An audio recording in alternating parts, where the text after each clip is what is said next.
안녕하십니까. 2024년도 1회차 KC 및 시퀀스 문제풀이를 맡게 된 송형무이고요. 자, 일단 우리 24년도 1회차 기출부분 문제에서 그 KC랑 시퀀스가 어떤 식으로 나왔는지 한번 평가를 해보게 되자면, KC 같은 경우는 충분히 예상 가능한 범주 내에서 나왔고요. 시퀀스 같은 경우는 전형적인 시퀀스 및 PLC 문제다라고 말씀드릴 수가 있겠습니다. 그래서 뭐 시퀀스 및 PLC 같은 경우는 여러분들께서 기출 문제를 많이 푸셨다면 충분히 풀 수 있는 문제들이고, KC 같은 경우도 이제 예상 가능한 범주 내에서 나왔기 때문에 충분히 맞출 수 있는 문제였으나 좀 KC 부분에서는 세세한 부분까지 나와서 좀 당황할 수는 있었다 싶어요. 근데 이제 한번 본다면 충분히 다시 풀 수 있는 문제들이라서 이제 KC나 시퀀스 쪽에서 문제가 많이 어려웠다기보다는 전체적으로 평이한 난이도가 아니었나 이제 생각하고 있고요. 자, 우리가 이제 1번부터 문제를 같이 풀어보게 되면, 자, 1번은 자동 차단을 위해서 보호장치의 동작 시간이 0.2초이며 보호장치를 통해서 흐를 수 있는 예상 고장전류 시력값이 1000A인 경우에 보호도체의 최소 공칭 단면적은 몇 제곱밀리미터인가 라고 물어봤는데, 단 해가지고 보호도체의 절연 기타 부위의 재질 및 초기 온도와 최종 온도에 따른 정해지는 개수가 143이며 동선을 사용하는 경우이다라고 되어 있어요. 그러면은 자, 여기 나와 있는 모든 이제 여러분들께서도 같이 보이는 이 문제풀이에 필요한 요소들도 요소들이지만, 일단 여러분들께서 이 보호도체에 대한 공칭 단면적을 구하는 방식이 어떤 것들이 있었나 하고 점검을 해보실 필요가 있다라고 생각이 드는데, 왜냐면 자, 보호도체에 대한 단면적을 결정할 때에는 이 보호장치 동작 시간이 5초 이하인지 아니면 5초를 초과하는지에 따라서 이 구하는 방식이 달라진다. 여러분들도 기존의 저랑 같이 해서 잘 아시겠지만, 이 보호도체에 대한 단면적이 5초를 초과할 경우에는 이 전력선, 다시 얘기해서 전선의 단면적에 따라서 결정이 되고, 자, 여기 보시면 아시겠지만 동작 시간이 0.2초이기 때문에 5초 이하라서 계산식을 통해서 문제를 풀어주셔야 됩니다. 자, 그러면 계산에 필요한 이제 식은 S는 K분의 루트 I 제곱 T라고 해서, 당연히 여기 있는 S는 보호도체의 단면적이 될 거고요. 그 다음에 K는 여기에서 단 해가지고 주어진 온도 계수가 K 값이 될 거고요. 그리고 I는 이제 이 고장 전류가 얼마나 흘렀는지에 따라서 보호도체의 면적이 달라지는 거기 때문에 고장 전류값 또는 차단 전류값을 I에 넣어주시는 거고, 그 다음에 T는 고장 시간 넣어주시면 되겠습니다. 그래서 이제 여기에 T가 이렇게 있고 여기에 I가 있고 그 다음에 여기에 K가 이렇게 있고, 그래서 이제 요 값들을 이 식 안에 잘 대입을 해 주시면 어떤 값이 나올 거예요. 어떤 값이 나오게 되면 그 값은 이제 이 보호도체에 대한 단면적이 될 건데, 자, 이 계산을 다 해보니까 31.273이라고 해서 25와 35 사이에 들어가게 되어 있습니다. 그럼 여러분들은 항상 결정하실 때 더 단면적이 적다, 다시 얘기해서 전선이 얇다라고 하는 거는 이제 허용 이제 전류라든지 이 전선이 견딜 수 있는 강도가 다 달라지기 때문에 약해지기 때문에 더 큰 값을 골라서 안전하게 사용하시는 게 일반적입니다. 그래서 자, 여러분들은 31.273이라는 값이 나왔기 때문에 여기 나와 있는 이 전선의 면적에 의해서 35mm2를 선정했다라고 해주시면 1번에 대한 문제풀이가 끝났다고 할 수 있고요. 자, 그 다음에 2번 같은 경우는 이제 가장 전형적인 논리회로 문제라고 할 수 있는데요. 자, 이 보니까 그림과 같은 논리회로의 명칭을 쓰고 이제 논리표를 완성하시오라고 해서 여기 논리표라고 하는 진리표가 나와 있어요. 자, 그래서 보니까 여기 있는 이제 X라든지 A라든지 B라든지 해가지고 여러분들 잘 아시겠지만 전기는 항상 왼쪽에서 오른쪽으로 흐르기 때문에 AB라는 입력이 주어진 상태에서 X라고 하는 출력이 나올 건데, 자, 이 AB가 이렇게 구성되어 있고 X 출력이 나올 때 얘는 과연 어떤 논리표를 가질 수 있고 어떤 논리식이 구성될 것이며 이것을 뭐라고 할 것인지 이제 전형적인 논리회로의 문제다라고 보시면 되겠습니다. 자, 그래서 이 논리회로의 명칭이 뭐냐라고 할 때에는 얘에 대한 논리식을 써본다든가 아니면은 어떻게 구성되어 있는지를 한번 확인해 보시는 건데, 그 기출문제 풀이가 충분히 많이 되셔가지고 이런 문제가 익숙하신 분이라면, 자, A가 그냥 들어가는 게 있고 낫 게이트를 통해 들어가는 게 있고, B가 그냥 들어가는 게 있고 낫 게이트 통해서 들어가는 게 있는데, 자, 한 번씩 긍정 부정 긍정 부정해서 한 번씩 부정되어 있다는 걸 볼 수가 있어요. 그렇죠? 그러면 여러분들은 이걸 보자마자 아, 얘는 베타적 논리합 XO하다 라고 할 수 있는데, 자, 그걸 잘 모르겠다라고 하면 여러분들은, 자, 여기에서 보시면은 자, X에 대한 논리식을 써보시는 거예요.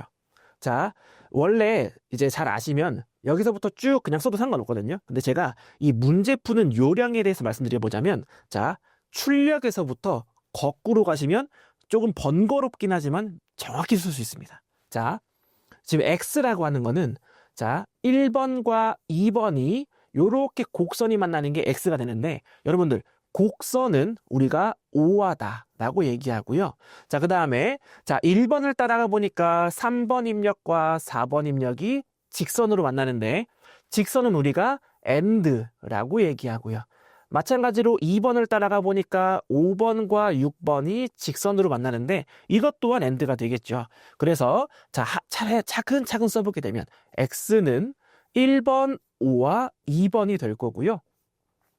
1번은 다시 얘기하면 3번과 4번이 AND 되어 있는 거고, 2번은 다시 얘기하면 5번과 6번이 AND가 되어 있는 거겠죠. 그럼 이제 우리가 다 썼으니까 그대로 따라가서 적어주시면 되는 거예요. 그러면 결과적으로 X는, 자, 3번 따라가니까 A가 있고요. AND.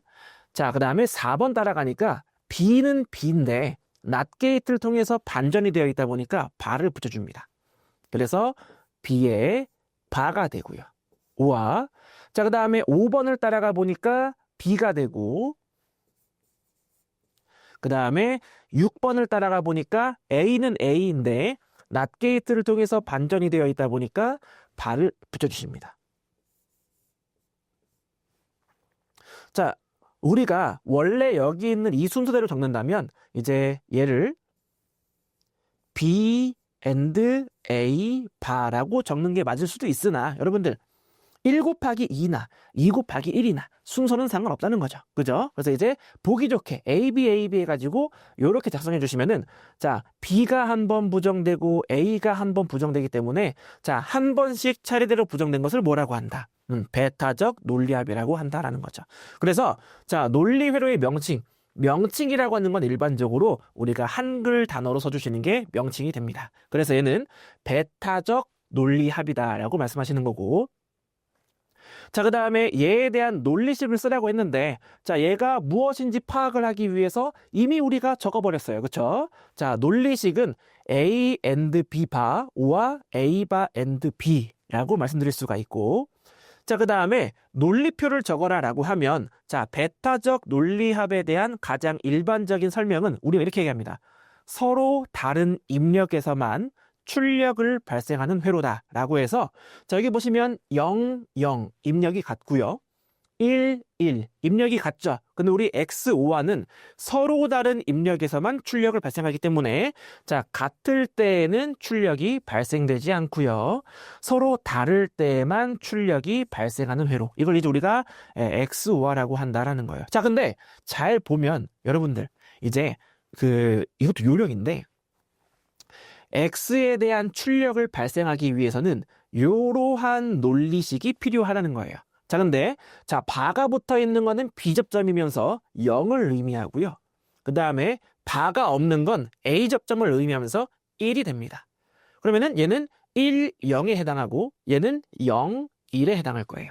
그래서 1, 0에 해당하는 이 부분에 출력이 발생해야 되고, 그리고 0, 1, 0, 1에 해당하는 이 부분에 출력이 발생하면 X에 대한 논리식이 완성되면서 이때가 출력을 발생하는 거다라고 했으니까 여기만 1, 1 해주시면 이게 베타적 논리합의 진리표를 작성하는 요령이다 라고 말씀드릴 수가 있겠습니다. 자, 2번에 대한 풀이가 끝났으니까 이번에는 해답을 한번 확인하고 자, 해답을 한번 확인하고 그 다음에 3번 넘어가 볼 건데, 자, 여러분, 저는 가능하면 그래요. 자, 요렇게 영어 명칭을 써도 상관은 없습니다. 하지만 철자 하나라도 틀리면 여러분들 오답이 돼버리니까 가능하면 배타적 논리합이라고 한글로 써주시면 되고요. 자, 이제 3번 문제입니다. 자, 3번 문제 같은 경우는 퓨즈의 용단 시간에 대한 문제인데, 자, 이것도 우리가 충분히 예상 가능한 문제 중에 하나였어요. 왜냐면 이제 KC로 변경되기 전에도 차단기나 퓨즈에 대한 뭐 용단 특성, 동작 특성 같은 게 잘 나왔었기 때문에 이제 여기 있는 이 용단 시간 문제 같은 경우도 충분히 나올 수 있다라고 예상할 수 있었는데, 다만 우리가 예상했던 거는 저압 퓨즈에 대한 표의 숫자가 많아서 그쪽이 더 먼저 나올 수 있다라고 예상을 했겠지만, 근데 이쪽이 나와가지고 조금 당황했을 수는 있어요. 하지만 이쪽이 어렵지 않으니까 한 번 보면 충분히 풀 수 있는 문제들이기 때문에 지금 하면서 외워주시면 됩니다. 외우는 게 어렵지 않아요. 자, 그래서 일단 보게 되면은 불용단 시간이든 용단 시간이든 가장 맨 위에 있는 숫자는 무조건 60초부터 시작을 하게 되어 있어요. 그래서 60초 다음에 0.5초, 60초 다음에 0.5초까지는 똑같은데, 자, 다만 맨 마지막에 가장 짧은 시간이 뭐냐면 얘는 0.2초가 될 거고요. 얘는 0.1초가 될 겁니다. 자, 그래서 60, 0.5, 0.2, 60, 0.5, 0.1 해가지고 이렇게 외워주시면 되는데, 일단 기본적으로 60과 0.5는 똑같으니까 여러분들은 0.2냐, 0.1이냐만 암기해주시면 되겠습니다.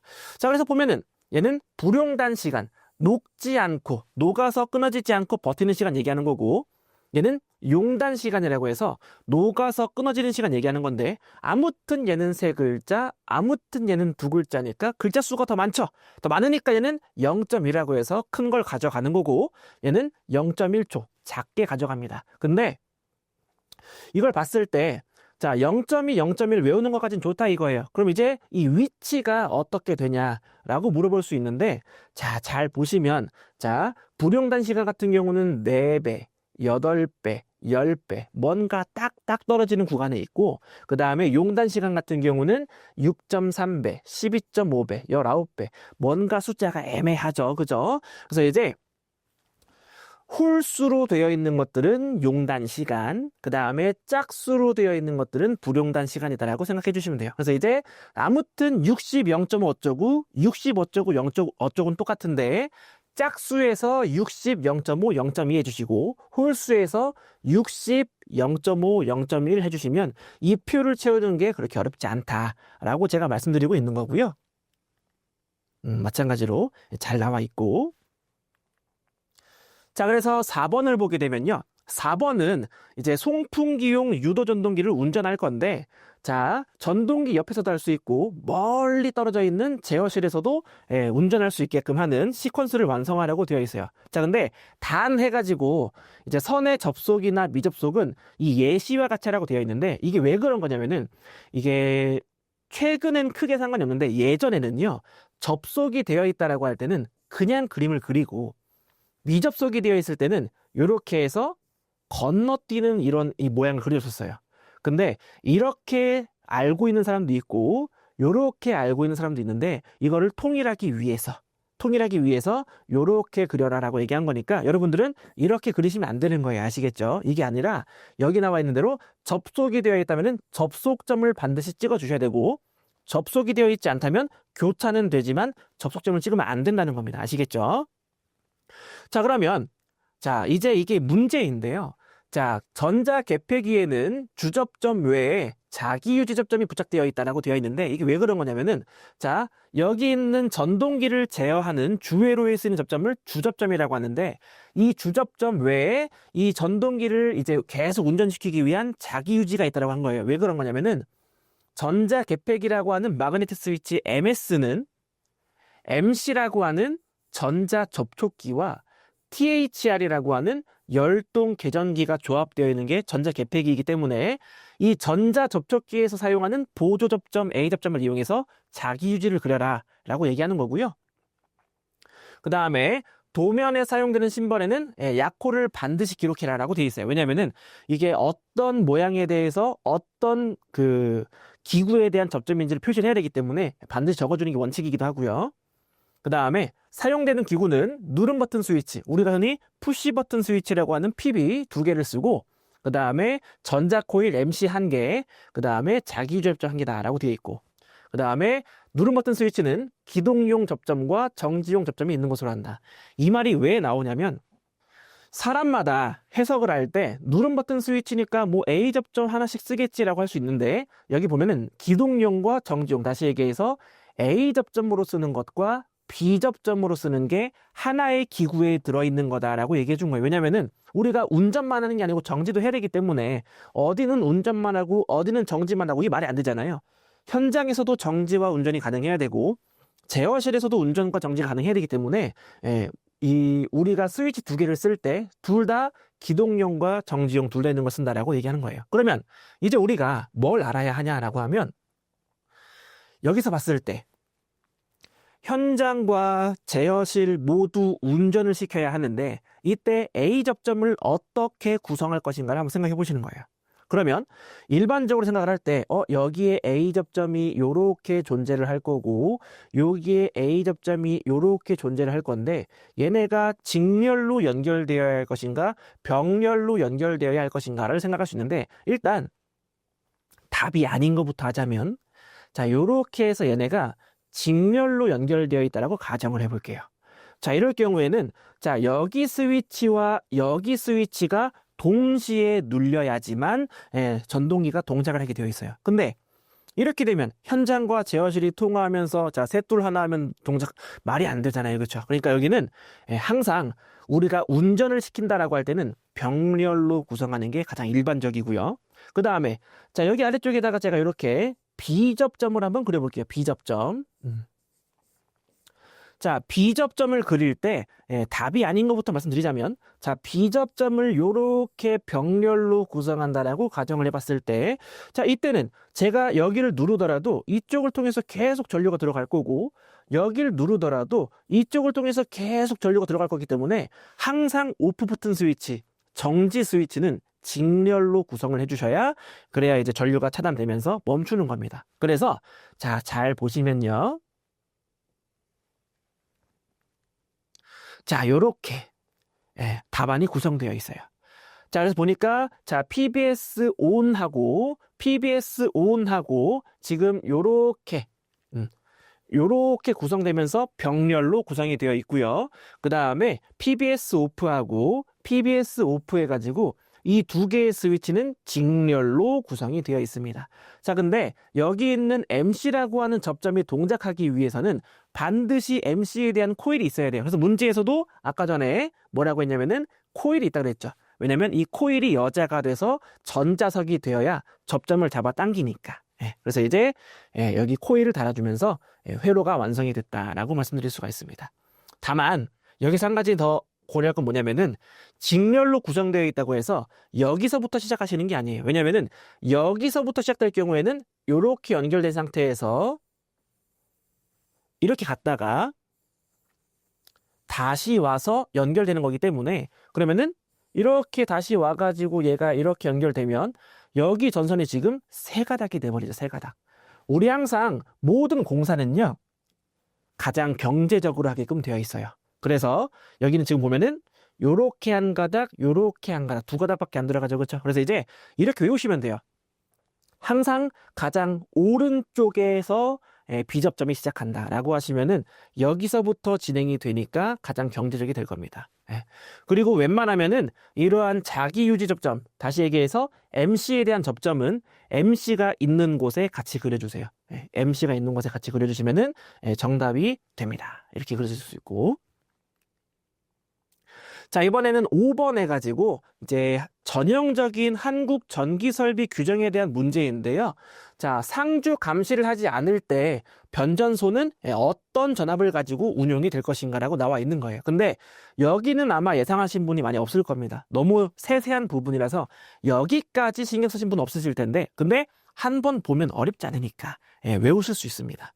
자, 변전소를 봤을 때 자, 몇 킬로볼트를 초과하는 특고압의 전기를 변성하기 위한 것이다 라고 되어 있는데, 이건 우리가 이미 기사 필기 시간 때 또는 산업기사 필기 시간 때 설비 기준 시간에서 뭐라고 배우냐면, 자, 변전소라 함은 전기 설비의 총 합계가 5만 볼트 이상인 것을 얘기한다라고 얘기하거든요. 그러면은 그 5만 볼트를 킬로볼트로 바꿔주게 되면 몇 킬로볼트가 되고 0세 빼니까 50 킬로볼트가 될 거고요.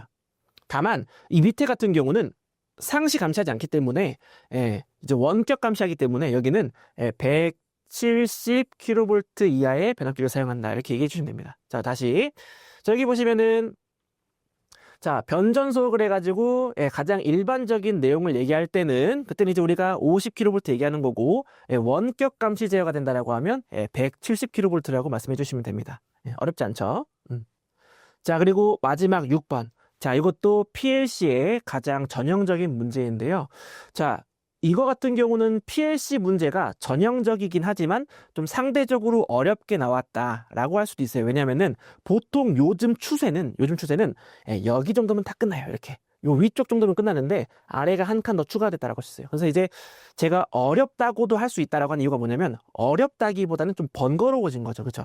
번거로워지니까 실수할 가능성이 높아진다로 볼 수 있는 건데 아무튼 그 일반적인 평이한 난이도의 문제였다라고 할 수 있습니다.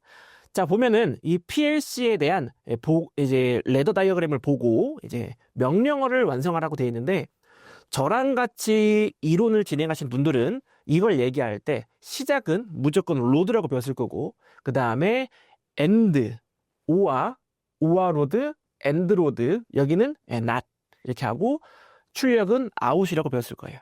그래서 제가 말하고자 하는 게 뭐냐면은 여러분들 일단 이걸 작성할 때 어떤 요령이 있냐면 여러분들이 시험지를 받았을 때 모든 시험지 매 페이지마다 3분의 1 가량은 연습란이라고 해서 이렇게 딱 어떤 칸을 줍니다. 그러면 여러분들은 여기에다가 우리한테 가장 익숙한 로드, 엔드, 오아로드, 엔드로드 이런 명령을 이용해 가지고 여기에 다 작성하시는 거예요.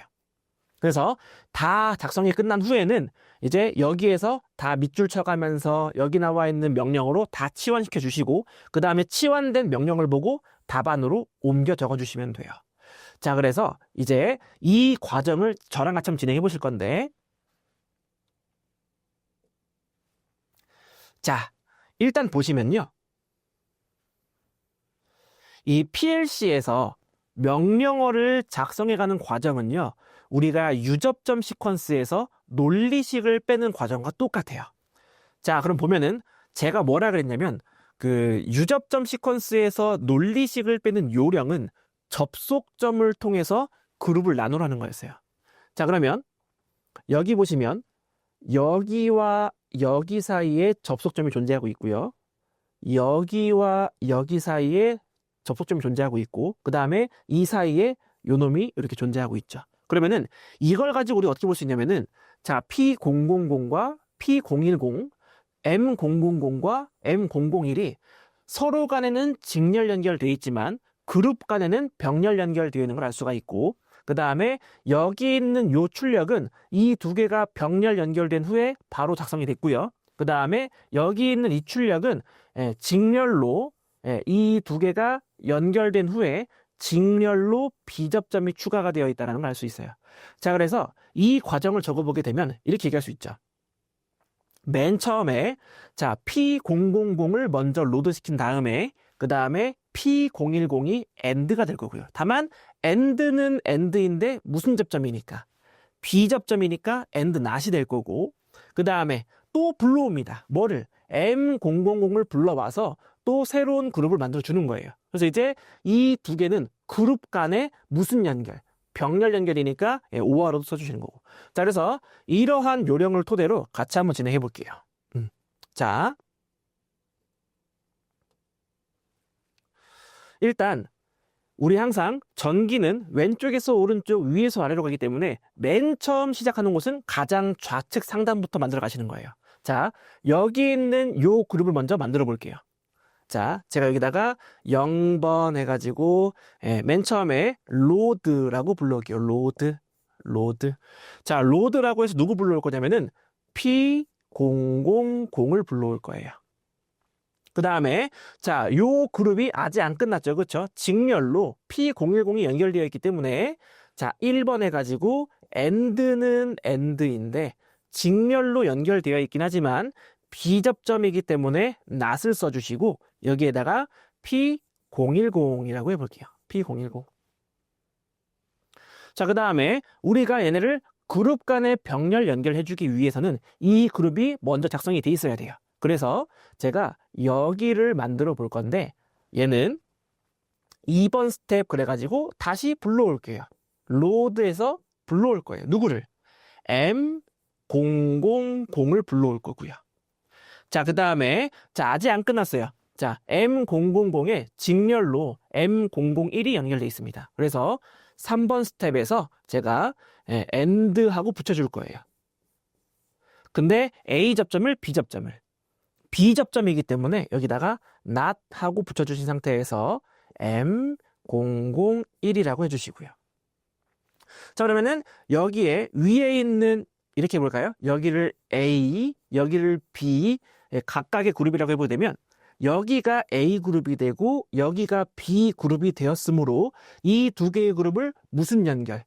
병렬 연결을 해야 된다는 거예요. 자, 그래서 그룹 간의 병렬 연결인 4번 해가지고 오화로드 해주시게 되면 자, 얘는 접점이 추가되는 게 아니고 그룹 간의 합성이기 때문에 번지가 추가되진 않습니다. 요렇게. 그럼 이제 자 A와 B가 합성이 됐다라고 할 수 있고요. 근데 여기에서 가장 먼저 얘를 먼저 만들어줘야 돼요. 왜냐면은 얘는 접점이 없기 때문에. 그래서 제가 여기다가 5번 해가지고 out이라고 얘기해 볼게요. 누구를? M000을 이렇게. 그럼 이제 지금 여기까지 요렇게 만들어졌다라고 얘기할 수 있어요.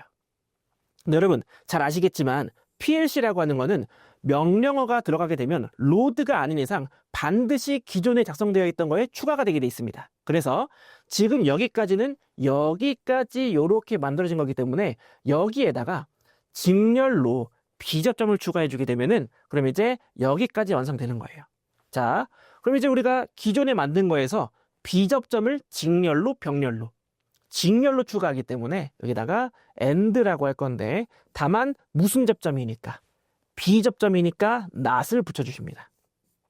그래서 여기서 이제 P011이라고 해주시는 거고. 자, 그 다음에 여기까지 완성 끝났으면 이제 출력을 만들어주면 되는 거죠. 그래서 우리는 7번 해가지고 out M001이다 라고 얘기하는 겁니다.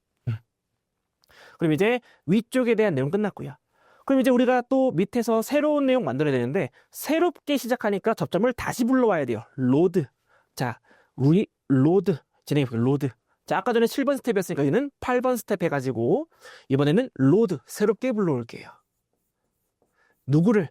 M001을 불러옵니다. 자, 이 상태에서 이번에는 M001에 P002가 직렬로 붙어있기 때문에 9번에서 AND라고 할 거예요. 다만 무슨 접점이니까? B접점이니까 AND not. 누구를? P002를 불러올 거고요. 자, 근데 여기는 접점 그룹이었기 때문에 오화로드를 썼지만 여기는 단순하게 병렬로 접점이 한 개만 추가되면 돼. 한 개. 그럼 이럴 때는 우리가 10번 해가지고 오화하고 추가해 주는 거예요. 오화. 누구를? P012를. 이렇게. 그러면은 우리가 지금 여기까지 완성이 됐기 때문에 요걸 추가할 건데 지금까지 완성된 접점 그룹에 무슨 연결돼 있으니까? 직렬 연결돼 있으니까 11번에서 AND라고 할 건데 근데 무슨 접점이에요? B접점이라서 not을 붙여주시고 여기에 번지인 P003을 해줍니다. 그러면 여기까지 끝났으니까 우리는 out 해가지고 P011을 선언하도록 할게요. 그럼 이제 여기까지 완성됐으니까 굳이 할 필요가 없지만 해보자면 이제 AND라고 해서 모든 작성이 끝났다라고 얘기할 수가 있겠죠. 그럼 이제 우리는 뭐 해야 되냐? 자, 여기 나와 있는 대로 우리가 명령을 치환해 주시는 거예요. 그러면 치환할 때는 색깔을 바꿔서 해볼게요. 자, 우리가 시작은 S라고 했으니까 로드에 관련된 거는 전부 다 S로 바꿔줍니다. S. 그래서 이제 여기도 S, 여기도 S, 이건 빼고 이제 요거 두 개만 S로 바꿔줄 거고, 그 다음에 자 AND not 같은 경우는 AND의 not이기 때문에 우린 요거를 AN이라 바꿔주시고 AN, AN, 여기도 AN, 여기도 AN이 될 거예요. 그 다음에 out 같은 경우는 우리가 W라고 했으니까 W라고 적어주시고, 그리고 오버로드는 우리가 OS라고 했으니까 OS라고 적어볼게요. 그러면은 위치를 이쪽으로 바꿔볼까요? SS. 그러면 이제 우리가 어떻게 작성이 되는지 명령어가 만들어졌고, 그 다음에 여기서 끝난 게 아니니까 여기도 바꿔줘야죠. 여기도. 자, 그러면은 여기도 색깔 조금 바꿔서, 자, 로드 대신에 S라고 쓰고요. AND not 대신에 AN이라고 쓰고, OR 대신에는 O라고 쓸 거고요. AND not 대신에는 AN, 그리고 out 대신에는 우리가 W라고 했었고, 그 다음에 AND는 AND네요. 그래서 이제 요것들을 이제 잘 작성해 주시게 되면 요렇게 요 안에다가 작성을 할 수 있게 되겠죠. 그죠? 제가 적어드렸던 그 위치 그대로 여기다가 적어주시게 되면, 그럼 이제 여러분들은 이 6번에 대한 문제풀이가 완료가 됐다라고 할 수 있습니다. 다 작성한 건 이런 모양이 되겠죠. 이렇게. 자, 그래서 여러분들 여기까지 해가지고 우리가 24년도 1회차 문제풀이를 해봤는데요. 이게 기출문제를 많이 풀어보신 분들은 그래 난이도 괜찮았네 라고 할 수 있지만, 처음이신 분들은 많이 어렵다라고 생각할 수 있어요. 왜냐하면 시퀀스라고 하는 게 마치 자전거 같습니다. 이게 처음에 내가 그 자전거를 타려고 하면 잘 안 타지지만 한 번 타기 시작하면 몇 년이 지나도 타거든요.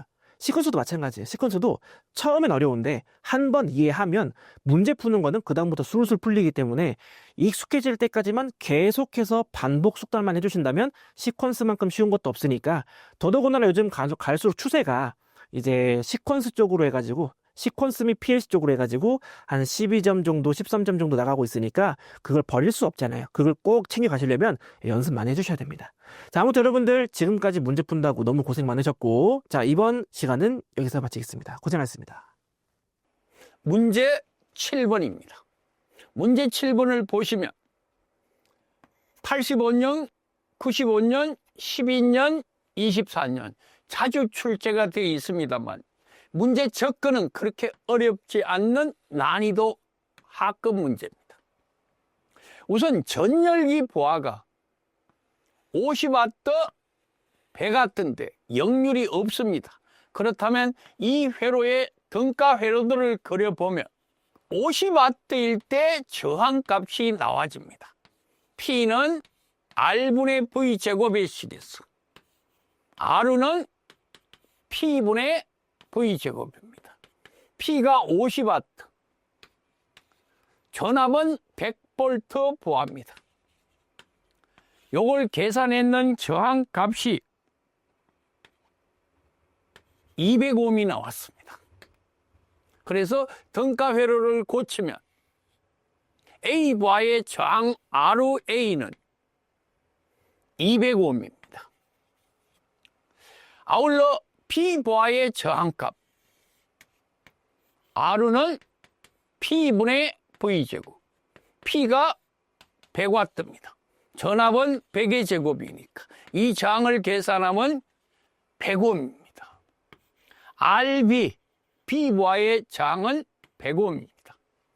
이걸 바탕으로 다시 등가 회로를 고쳐보면 얘가 200ohm짜리, 요가 100ohm짜리입니다.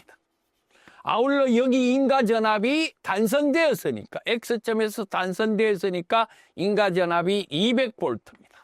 고로 A바에 나타나는 VA는 KVL 전압 분배 법칙에 의해서 200 플러스 100분의 200 곱하기 자기 저항 더하기 나무 저항분의 자기 저항 곱하기 전체 전압 200V, 이걸 계산했는 값이 133.33V가 나왔습니다. 그렇다면 여기 걸리는 전압은 200에다가 133.33을 뺀 값도 되겠지만 산식이 필요하니까 200 플러스 100분의 100 곱하기 200볼트로 계산해서 66.666볼트가 나옵니다. 그래서 소점 둘째 자리에서 셋째 자리에서 반올림함 같이 66.67볼트입니다. 그래서 여러분들이 이 문제를 보시면 단상 삼선식 회로에 중성점이 단선되었을 때 단자전압 변화를 묻는 문제로서 자주 출제되지만 난이도는 하급에 속한다. 이 문제는 어떤 변형형 문제로 출제될 수 있느냐? 여기 흐르는 전류는 얼마이고 여기 흐르는 전류는 얼마이고 또 중성선에 흐르는 전류는 얼마일 것인가? 이런 응용형 문제에 대한 대비도 하셔야 됩니다. 우리 합격이지에서 제공하는 우리 교재 안에는 출제 예상 문제와 핵심 300선 문제가 있습니다. 그 핵심 300선 문제에 이런 단자전압 변화와 각 도선에 흐르는 전류, 중성선에 흐르는 전류를 계산하는 방법까지 제공되어 있으니까 공부하시다가 잘 이해가 안 되시면 그 부분을 다시 한번 참고해 주심이 좋다고 판단이 됩니다. 자, 문제 7번을 다 이해하고 풀었다면 이제 답안 작성을 어떻게 해야 될 것인가? 답안 작성 부분을 소개하겠습니다. 공식은 P 이꼴 R분의 V 제곱입니다. 그 식에서 A 부하에 걸리는 저항 R1을 계산하면 P1분의 V 제곱으로서 200옴을 얻어낼 수 있습니다. 그렇다면 답안 작성에서 지금 둥근 표시로 되어 있는 P는 R분의 V 제곱의 식을 구태여 써야 될 것이냐? 안 써도 됩니다. R1 이꼴 P1분의 V 제곱의 식을 쓸 수 있습니다만 여러분들이 이 식이 유추되기 위해서 이 과정이 있어야 되기 때문에 실수를 줄이기 위해서는 산식과 공식을 같이 써주는 게 좋습니다. 물론 답안 작성에서 공식을 써야만 하는 수금자의 의무는 없습니다. 즉 다시 하기해서 공식은 안 써도 됩니다. 산식만 있으면 됩니다.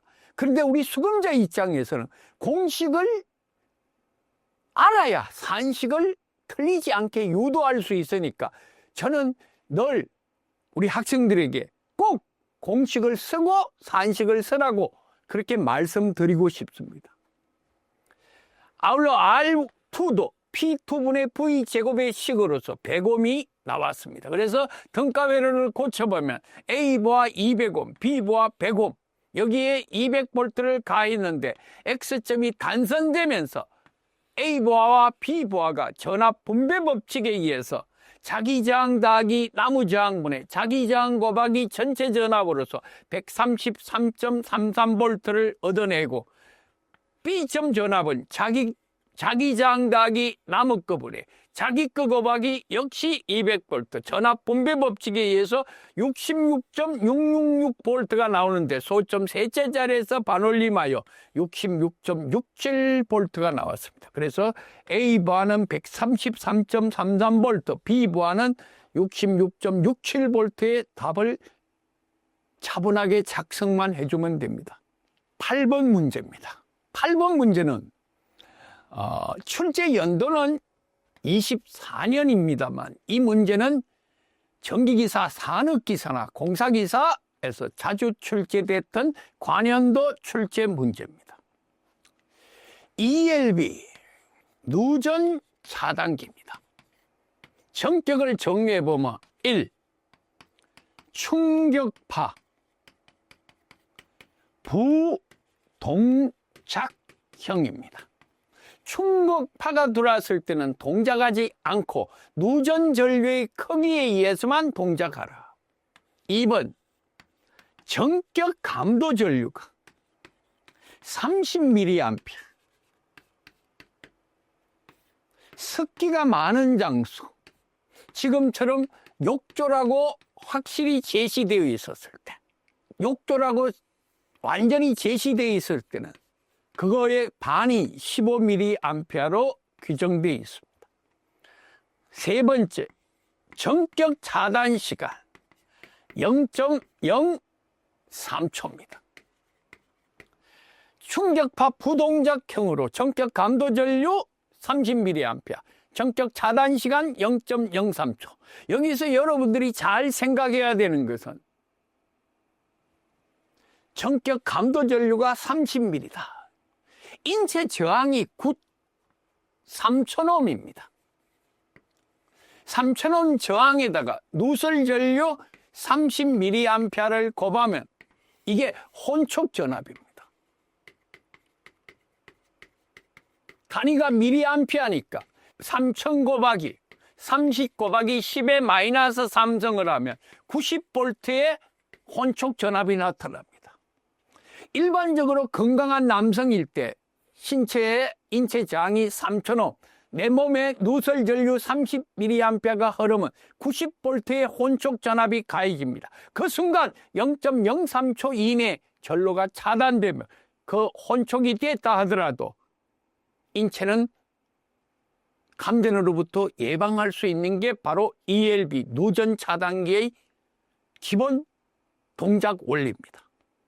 다시 한번 강조드리면 누전 차단기는 충격파 부동작형이고 전격 감도 전류가 30mA, 전격 차단 시간이 0.03초다. 전격 30mA의 저항값이 전류값이 나온 이유는 인체 저항이 3,000ohm이고 거기에 30ml가 흐르면 순간 90V의 혼촉 전압이 가해지면 0.03초 안에 차단되라는, 그래서 감전으로부터 누설 전류로부터 감전 위험을 예방할 수 있는 기계기구, 바로 차단기구가 ELB 누전 차단기다. 욕실일 때는 그 30mA의 반이 15mA로 규정되어 있습니다. 8번 문제의 답안 작성을 보시면 저압 옥내 배선의 누전 차단기 ELB의 전격은 전격 감도 전류가 30mA, 전격 차단 시간이 0.03초, 충격파 부동작형이고 단 습기가 있는 장소는 전격 감도 전류가 15mA, 전격 차단 시간은 동일한 0.03초. 그래서 답안 작성은 욕실 등 인체에 물에 젖어 있는 상태니까 30ml인 전격이 아닌 15mA와 0.03초로 답해야 되는 게 원칙입니다. 그래서 답안 작성은 이런 거 다 필요가 없이 그냥 15mA와 0.03초로 답안지를 작성하시면 됩니다. 이어 9번 문제로 이어가겠습니다. 9번은 공사 감리에 관한 내용입니다. 18년과 2024년도에 출제된 문제로서 여러분들이 잘 알다시피 공사 감리는 1년에 3회 시험이 있다면 1회 또는 2회, 한 번 또는 두 번 4점에서 5점으로 배점되는 출제 빈도는 낮지만 출제가 되면 굉장히 암기하기가 귀찮은 그런 유형의 문제입니다. 그래서 일반 수급자들이 대부분 이 공사 감리를 포기하는 경우가 있습니다. 근데 우리가 공부를 하다가 보고 또 문제를 풀다가 보면 점수가 60점 언저리가 나왔을 때 꼭 필요한 점수가 4점입니다. 그 4점을 막기 위해서는 또 그래서 안전한 합격선을 확보하기 위해서는 이 공사 감리 부분도 꼭 기억해 두시는 게 좋습니다. 지금 5가지를 서시오 했기 때문에 부분 채점이 1점씩 있습니다. 아마 점수 배점은 역시 5점이었습니다. 그래서 2-3개를 기억하는 걸 서시면 됩니다. 이건 답안 작성을 먼저 보겠습니다. 공사 감리 업무 수행 지침에는 공사업자가 해당 공사 현장에 비치하고 기록 보관해야 되는 서류가 나와 있습니다. 하도급 현황, 공사를 얼마에 공사를 수주받았냐, 하도급 현황, 자극 계획서, 중요 인력 및 장비 투입 현황, 주간 공정계획 실적 보고, 안전관리비 사용 실적 현황. 자, 요즘은 안전이 우리 현장에서 시공의 대세입니다. 안전은 그 어떤 말로 강조해도 넘치지 않는 말이 안전입니다. 그래서 안전은 공사 현장의 생명입니다. 업자나 감리업자가 가장 신경 써야 될 부분이 안전입니다. 그래서 안전관리비 사용 실적 현황, 각종 측정 계기들의 기록표, 이 6가지를 생각해서 5가지 정도로 적어주시면 됩니다. 우선 머릿속에서 한번 생각해 봅시다. 공사업자가 현장에 뭘 비치해야 될 것이냐. 안전에 관해서. 그래서 안전관리비 사용 실적 현황, 이거 머릿속에서 1번이 나와야 됩니다. 두 번째는 뭐가 있겠어요? 주간으로 인력을 얼마만큼 투입했다. 주간 공정계획, 실적 보고, 중요 인력, 장비 투입 현황, 작업 계획서, 하도급 현황. 이건 복잡한 걸부터 먼저 기억해 두시면 시험장에서 5가지를 써라, 4가지 쓰고, 하도급 현황은 간단하지만 마지막에 생각할 수 있는 내용들입니다. 그래서 이런 것들은 한 번씩 읽어놓고 그냥 중요하지 않게 지나가더라도 시험장에서 이런 문제를 맞닥뜨려지면 다는 못 적더라도 지문 5개 중에서 2가지, 3가지는 쓸 수 있다. 그래서 이런 문제도 피해가지 말고 접근해야 될 문제라 판단됩니다. 문제 실번을 보시면 출제 연도가 2024년 1회 시험에 처음 나와 있습니다. 오랜 시간 동안 우리 수험자들하고 강의를 해온 저로서 이 문제를 분석하면 공사기사 실기, 전기기사 실기, 전기산업기사 실기에 자주 출제됐고 공사기사 실기에도 간혹 나왔던 부하 밀도를 이용해서 변압기 용량을 추정하는 그런 문제입니다. 아주 단순형 문제입니다. 그래서 면적에다가 조명 설비, 동력 설비, 냉방 설비를 OA 설비라든가 이런 걸 다 더해서 곱해주면 됩니다. 단위를 보시면 메타 제곱당 볼트 암페어입니다. 근데 여기 면적은 메타 제곱입니다. 곱하면 약분되고 볼트 암페어가 나옵니다. 그래서 여기서는 kVA를 물었으니까 10의 마이너스 3성을 하면 단위가 성립이 됩니다. 그래서 이 문제는 7,000 곱하기 20 플러스 25에 플러스 40 곱하기 10의 마이너스 3성 이렇게 계산하면 답안 작성이 완벽하게 됩니다. 이 문제는 여러분들이 크게 어렵게 생각하실 필요가 없는 단순 계산형 문제로 점수 배점도 4점뿐이 안 됩니다. 한 가지 여러분들이 주의해야 될 게 있습니다. 만약에 난방부하가 30V per 메타 제곱이 있다면 난방부하를 무시해도 됩니다. 자, 집중하시고 키포인트입니다. 부하의 계절부하, 난방부하와 냉방부하가 같이 존재할 때는 그 두 난방부하와 냉방부하 중에서 큰 부하만 변압기 용량으로 선정하시면 됩니다. 지금 만약에 이렇게 난방부하가 30V가 주어졌다면 냉방부하가 40이기 때문에 계절부하입니다. 난방부하는 무시하고 이대로 계산해도 됩니다. 꼭 기억해야 되실 거, 계절부하가 동시에 주어졌을 때는 그 계절부하 중 냉방부하나 난방부하 중 큰 부하를 기준으로 변압기 용량을 선정하시면 된다. 11번 문제로 이어갑니다. 아까 서두에서도 말씀드렸습니다만 종합설계 문제 한 문제가 11점짜리 문제입니다. 이런 문제는 여러분들이 보셨을 때 지문이 여러 개 있습니다. 1번, 2번 각종 보아의 변압기 용량을 선정한다. 일반 동력과 사무자동화 동력의 변압기 용량을 선정한다. 3번 냉방 동력에 필요한 변압기 용량을 선정한다. 주 변압기 용량을 선정해라. 단성결선도를 그리라. 합해서 11점짜리 문제입니다.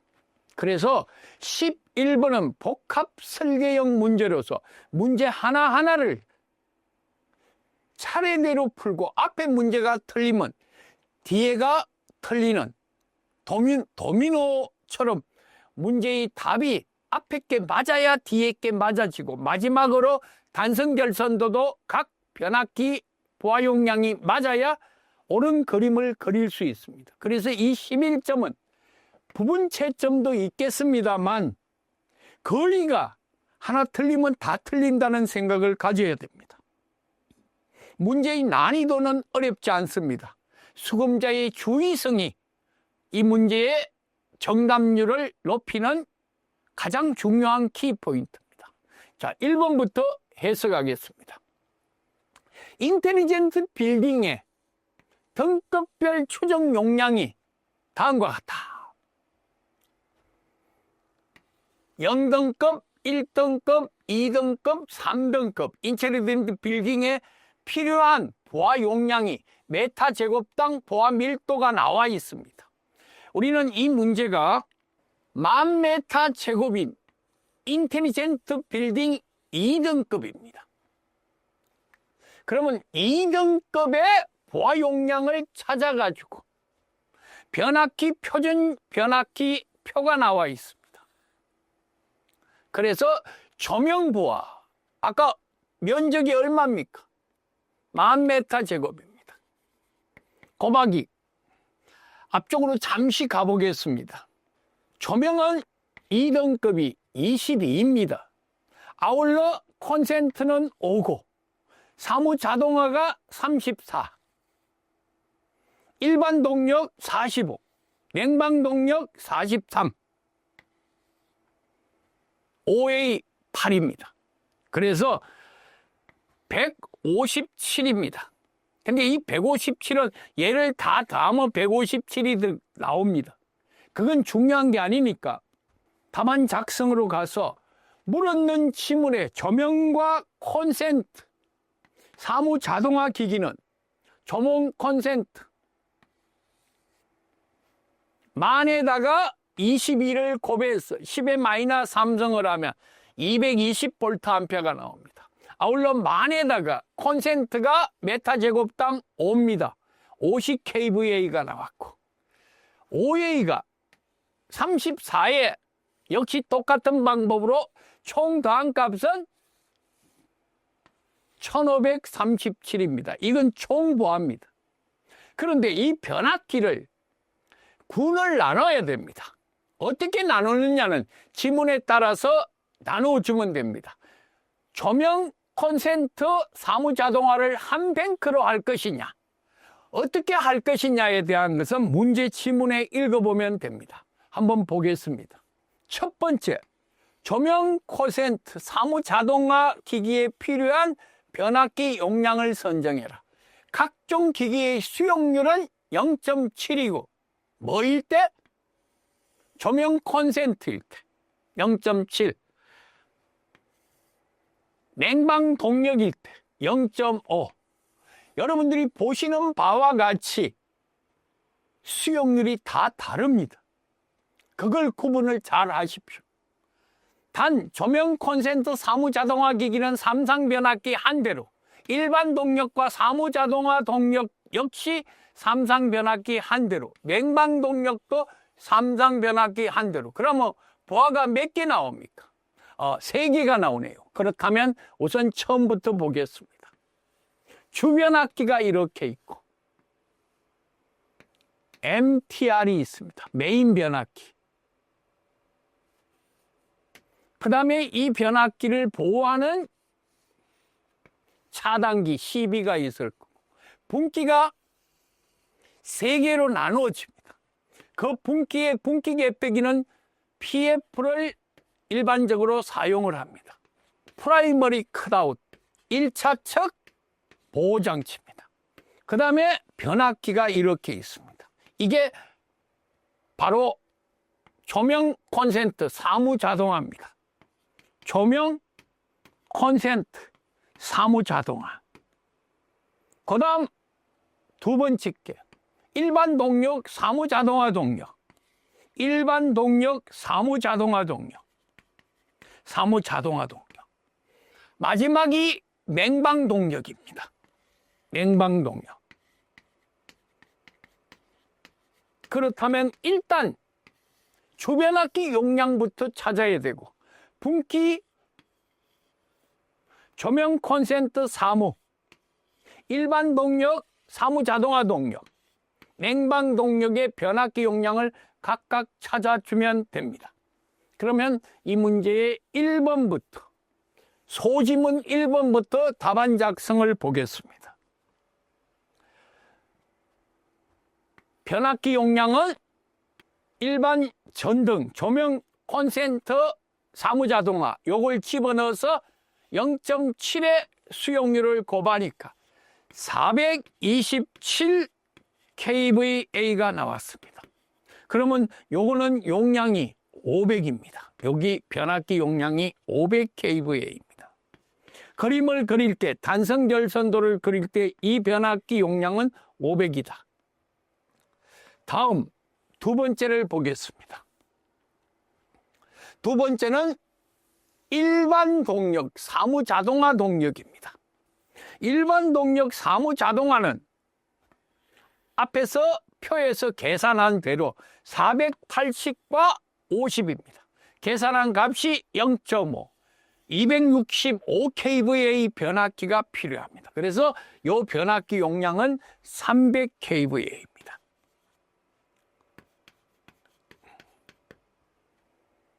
일반 동력과 사무자동화 동력의 변압기 용량은 용량에다가 수용률을 곱해서 265 표준 변압기 용량표에서 300으로 선정을 해서 그림을 그릴 때 300의 가운데 변압기 용량을 선정해 주면 됩니다. 다음 지문 3을 보겠습니다. 냉방 동력에 필요한 변압기 용량. 냉방 동력은 답안 작성을 보시면 430이었습니다. 그걸 곱하기 0.8을 하니까 344가 나와서 표준 변압기 용량표에서 400으로 선정을 하시면 됩니다. 자, 그래서 마지막에 주변압기 용량을 찾아야 됩니다. 마지막 지문이 주변압기 용량을 찾아라. 그러면 아까 사무자동화 용량 427이 나왔습니다. 두 번째 냉방 동력 265, 일반 동력 265가 나왔습니다. 냉방 동력 344가 나왔습니다. 이 변압기의 부동률이 1.2입니다. 1.2. 계산한 값이 863.33 kVA. 그래서 이 변압기는 표준 변압기 표에서 1000 kVA로 선정한다. 변압기 용량을 선정할 때는 계산한 변압기 용량의 직상근의 표준 변압기, 바로 위쪽 표준 변압기 용량을 선정하시면 됩니다. 자, 다시 보시면 조명 콘센트 사무자동화의 수용률을 주고 그 보아 밀도를 이용해서 이 변압기를 용량을 찾았는데 계산한 값이 427이 나왔습니다. 그래서 표에서 500으로 선정했습니다. 마찬가지로 일반 동력 사무자동화도 300이 나왔고 냉방 동력도 400이 나왔습니다. 그래서 주 변압기로부터 분기하여 1, 2, 3번 회로에 이런 식의 그림을 그려주시면 됩니다. 답안 작성표를 보겠습니다. 제가 여러분들에게 아까 그려드렸던 그림, 주변압기, 뭐 STR도 괜찮습니다. 표는 MTR, STR 계산했는 값이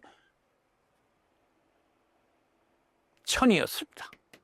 800 얼마가 나와서 1000으로 계산이 됐고,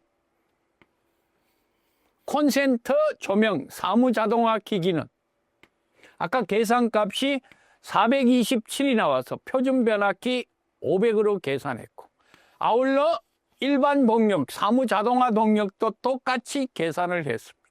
다음 냉방 동력도 똑같이 계산을 해서 표준 변압기 500, 300, 400으로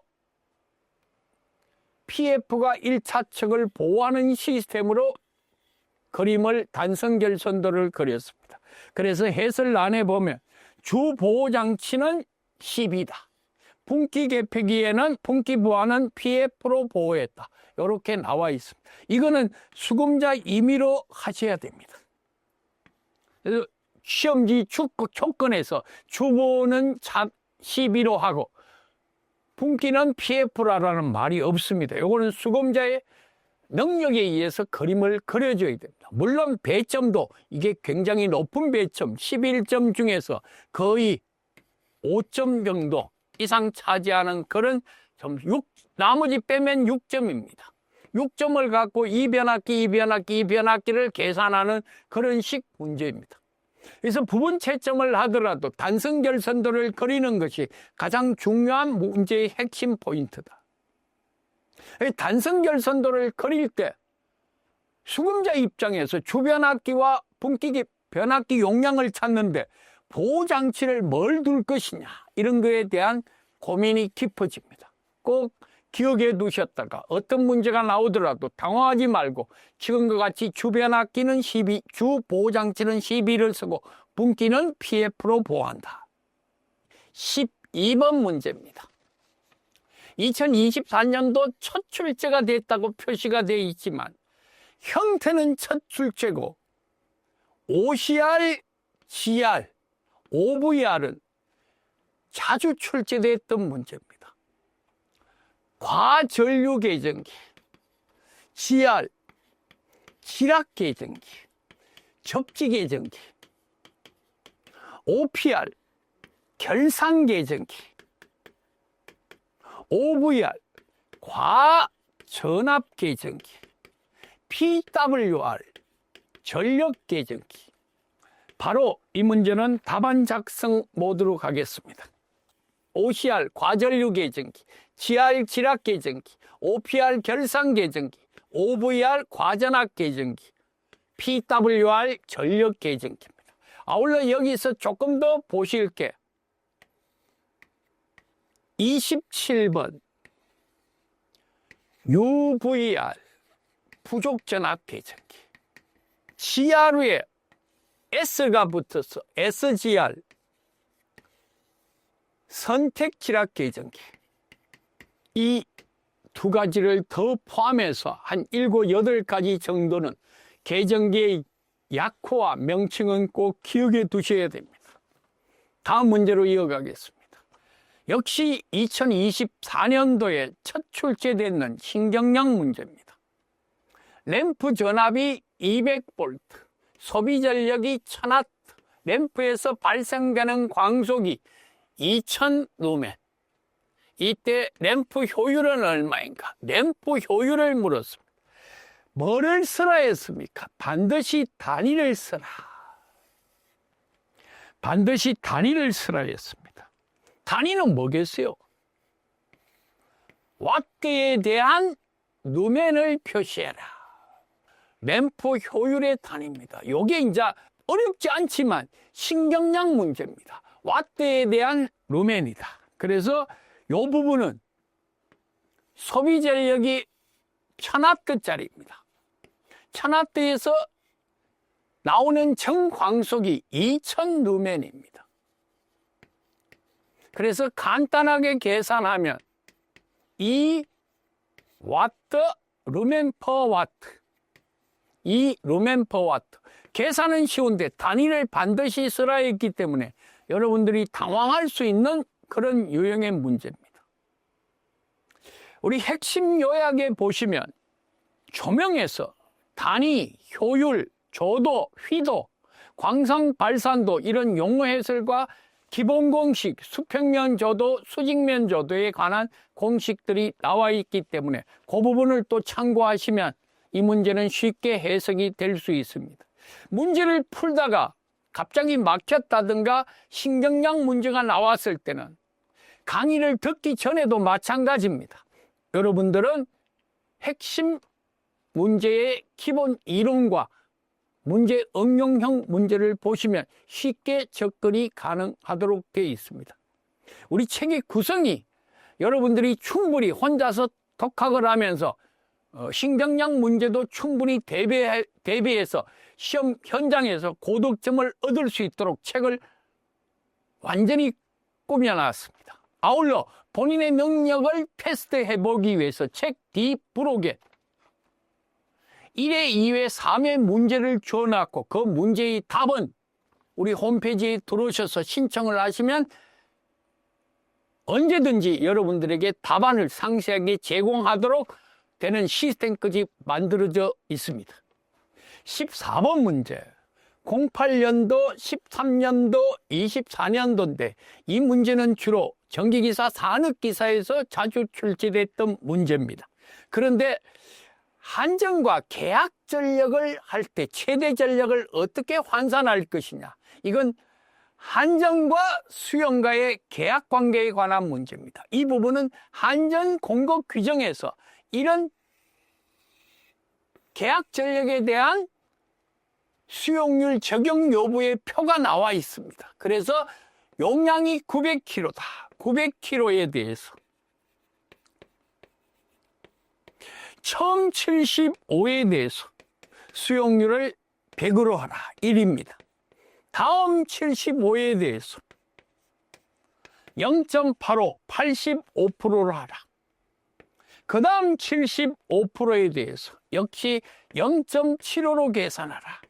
다음 75%에 대해서 0.65로 계산해라.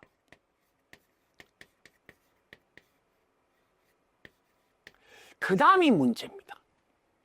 300kg를 초과하는 부분에서는 60kg로. 총 용량이 얼마예요? 900에 300을 빼면 600 부분에 대해서는 수용률을 0.6으로 계산을 해라. 그런데 이 문제가 시험장에서 우리 수검자들이 나와서 교수님, 저 이렇게 답했습니다. 80%가 틀렸습니다. 수검자가 예민하게 이 공급 규정을 안 봤기 때문입니다. 공급 규정란에, 비고란에 보면 계산의 합산 수치가 1kg 미만일 때는 소점 첫째 자리에서 445입한다 되어 있습니다. 우리는 답안 작성을 할 때 다 소점 셋째 자리에서 반올림하여 둘째 자리까지 계산했습니다. 그런데 한전 공급 규정에서 최대 전력을 계약 전력을 계산할 때는 첫째 자리 미만인 경우 1kW 미만 소점이 발생됐을 때는 첫째 자리에서 445입하라. 그래서 이걸 계산해놓은 답안 작성을 보겠습니다. 75에 대해서 100%를 하고 다음 85%, 그 다음 75%, 그 다음 65%, 그 다음은 900에다가 300을 빼니까 요거는 900 전체에다가 초과 부분 300kg를 뺀 600이 0.6이 돼서 603.75kW입니다. 근데 아까 뭐라고 했습니까? 1kW 미만은 소사오입해라. 그래서 이 문제는 이거 이외에 그 어떤 답도 부분 채점을 얻을 수 없습니다. 예를 들어서 계산한 값이 603.75가 나왔다. 떳떳하게 나 계산 잘했다. 이 문제 내가 잘 유추해서 풀었다. 바로 오답 처리가 됩니다. 한전 계약 전력은 문제의 일반적인 소점과 달리 첫째 자리에서 445입하라. 이 문제의 주의점입니다. 꼭 기억해 두십시오.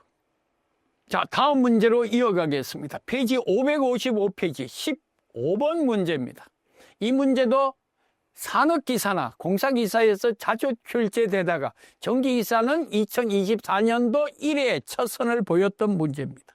문제는 바로 양수량의 단위입니다. 양수량을 보시니까 메타 삼성 퍼 미니멈으로 되어 있습니다. 분당 용량으로 나왔습니다.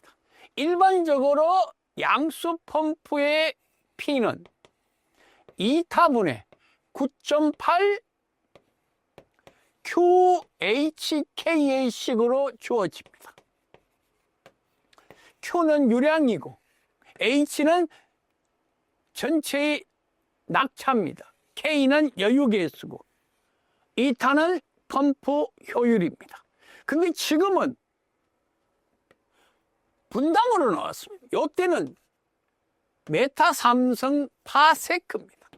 그럼 분당으로 나왔으니까 P는 이걸 60으로 나누니까 9.8에 60을 나누는 값으로 주어지니까 이걸 계산하면 공식이 6.12 2타분의 QHKA식으로 주어집니다. 그래서 지금 양수 펌프는 이 공식에 의해서 계산하시면 된다. P는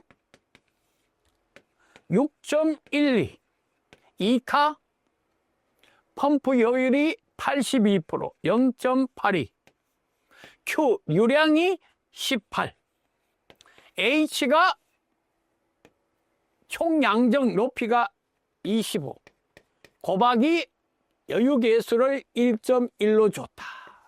이렇게 계산하시면 됩니다. 답안 작성을 보겠습니다. 자, 답안 작성을 보시면 똑같이 공식입니다. 6.12 2타분의 QHK입니다. 이때 Q는 유량으로서 미니멈 불의 메타 삼성이다. 그래서 계산한 값 6.12에 0.82 18 곱하기 25 곱하기 1.1 여유계수를 계산해서 98.637 소점 셋째짜리에서 반올림해서 98.64kW로 계산이 되었습니다. 이 문제는 그렇게 어렵지 않고 기본 공식을 유도하시면 되는데 우리가 일반적으로 권상기다 그러면 분당이니까 초당이니까 이 공식을 적용하면 됩니다. 얘는 초당 공식입니다. 얘는 분당 공식이다. 그래서 여러분들이 두 가지 공식은 동일한데 단 단위가 초냐 분이냐에 따라서 공식에 적용하는 공식이 약간씩 달라진다. 그것만 생각하시면 됩니다. 16번 문제로 이어가겠습니다. 16번 문제는 90년도에서부터 2024년도까지 14점이라는 높은 배점으로 5회 이상 출제됐던 문제입니다. 이 문제는 한전 154kV 배전 변전소의 실체도입니다. 단선 결선도입니다. 그래서 그 어떤 문제도 154 도면은 이걸 꼭 참고하셔야 됩니다. 그래서 이 도면을 여러분들에게 상세하게 설명하기 위해서 여러분들이 잘 보고 이해할 수 있도록 큰 수배전 도면을 2분화 시켰습니다. 지금 여러분들이 보시는 바와 같이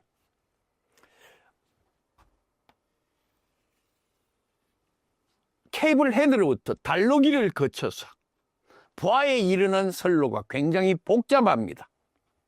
주 변압기 앞에 1차측 변압기가 있고 주 변압기 뒤에 2차측 변압기가 있습니다.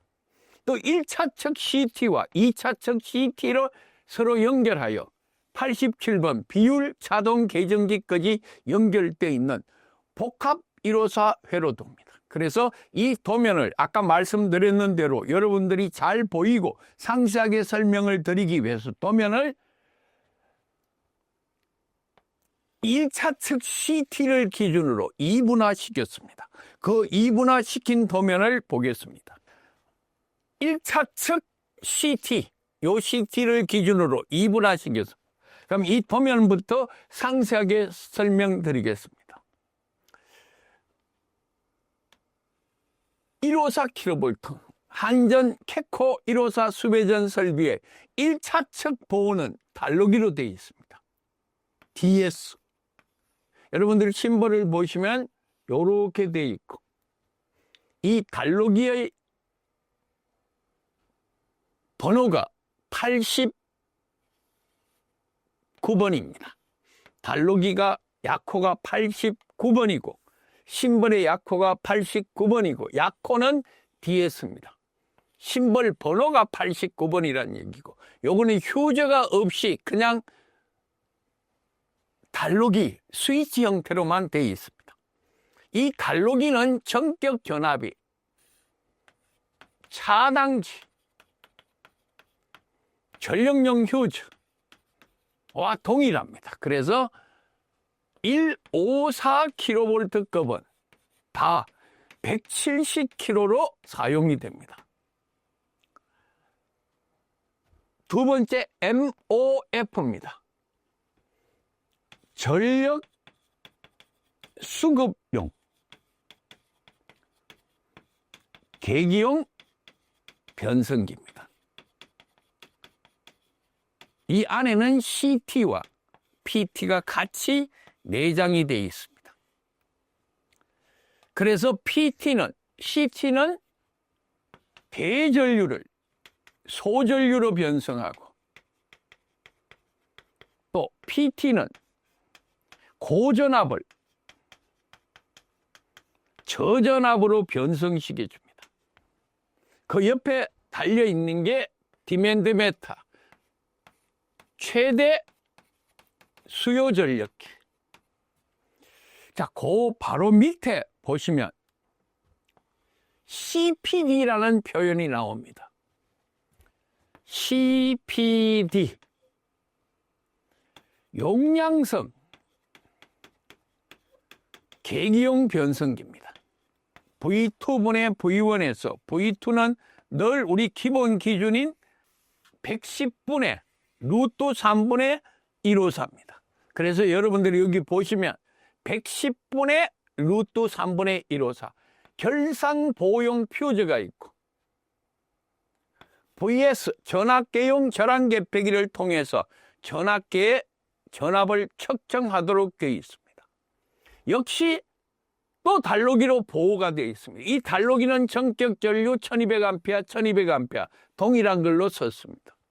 그 다음에 1차 측 CT1을 보시면 OCR과 연결되어 있는데 51번이 OCR 과전류 계정기입니다. 삼상이니까 당연히 개수 3개로 표시되어 있습니다. 자, 요까지가 일반적인 1차 측 보호 방식입니다.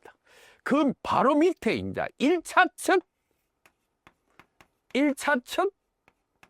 주변압기 차단기가 나옵니다. 주차단기. 바로 GCB입니다. 가스 차단기. 소호 매체가 SF6입니다. 이 SF6 가스 차단기에 대해서는 문제가 참 자주 출제되어 있습니다. 예를 들어서 이 GCB의 소호 매체가 뭐냐? 그 소호 매체의 SF6 가스의 특징 4가지를 써라. 장점 3가지와 단점 몇 가지를 써라. 이런 식으로 서술형 문제로도 나옵니다. 이 SF6 차단기는 우리말로 육불화황 가스입니다. 인체에 무해, 또 냄새가 없습니다. 위취. 불활성 기체입니다. 소호 능력이 100에서 200배입니다. 절연 능력이 2에서 3배입니다. 아주 차단 능력도 좋고 소호 능력도 좋고 절연 능력도 좋습니다. 그런데 불활성 기체이기 때문에 이 SF6 가스가 지구 온난화 상당히 영향을 미치는 가스입니다. 그래서 사용하고 난 다음에 SF6 가스는 포집을 해야 됩니다. 그런 번거로움 때문에 지금 한전연구소에서는 저 SF6 가스를 배치할 수 있는 차단기를 지금 개발하고 있습니다. 자, GCB는 가스 차단기다. 소호 매체는 SF6 가스다. SF6 가스의 특징 세 가지. 주변압기, 달로기와 똑같은 1200A를 썼습니다. 그런데 여기서 보시면 특이한 게 하나 느껴집니다. CT2의 기호를 보십시오. CT1은 기호가 그냥 이렇게 CT로 표현되어 있습니다. 그런데 CT2는 둥글게 감겨가지고 이런 표시가 되어 있습니다. 둥글게 이렇게.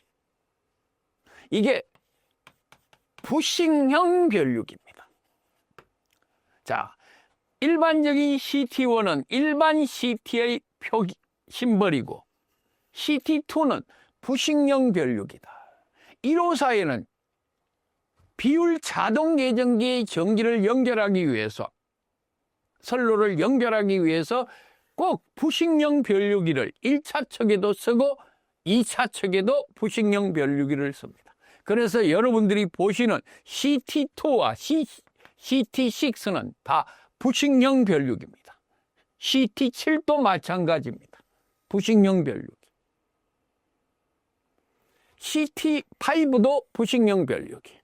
그래서 여러분들이 여기서 잘 보시면 주변압기의 1차 척도 CT2고 2차 척도 주변압기 2차 척도 CT7로 되어 있습니다.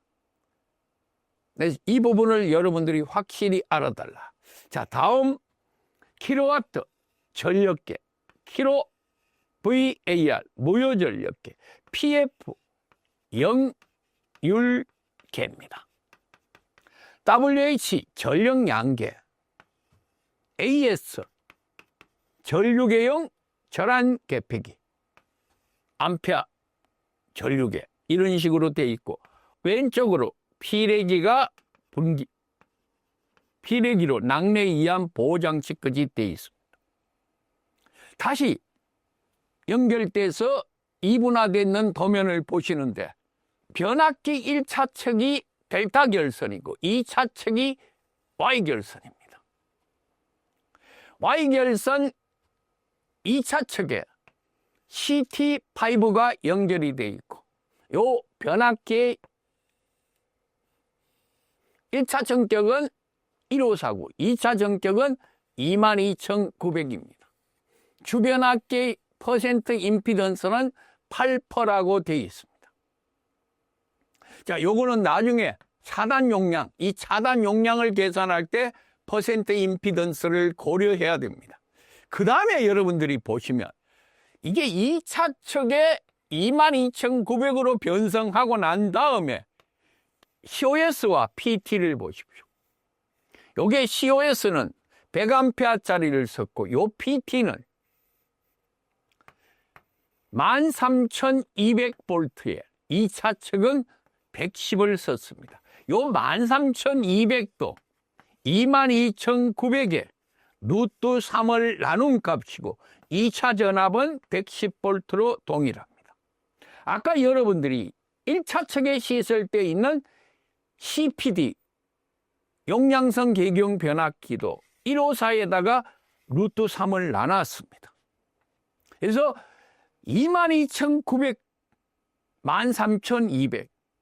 왜 22900에 루트 3을 나눈 13200 파 110.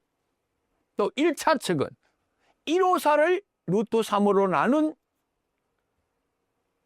154 루트 3분의 154분의 110 이런 식으로 항상 1차 공칭 전압에다가 루트 3을 나눠야 PT의 1차 전격 전압이 된다는 것을 꼭 기억하십시오. 다시 한번 정리합니다.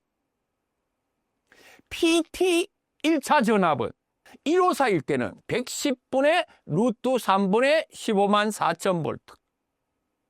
2차 척은 110분의 루트 3분의 22,900. 즉 110분의 13,200이 22,900의 PTB입니다. 앞으로 22,900의 PTB를 찾아라. 이런 문제가 나오면 무조건 110분의 13,200이다.